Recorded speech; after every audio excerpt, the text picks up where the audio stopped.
Hey there, welcome to our channel. In this video I will show you how to get old Discord layout. So for this let's open our Discord app.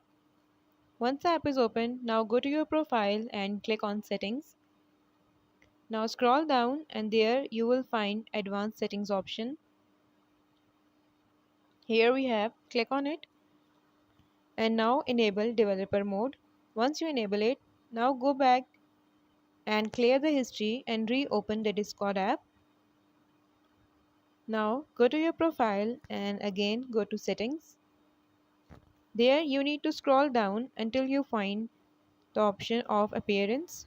Okay, so there we have, click on it. Some people got the option of older version and you can enable it. If not, then you need to wait for the latest updates. For now it's not possible to get older version, but after some updates maybe it's available. If this video helped you, leave a like on the video and make sure to subscribe us.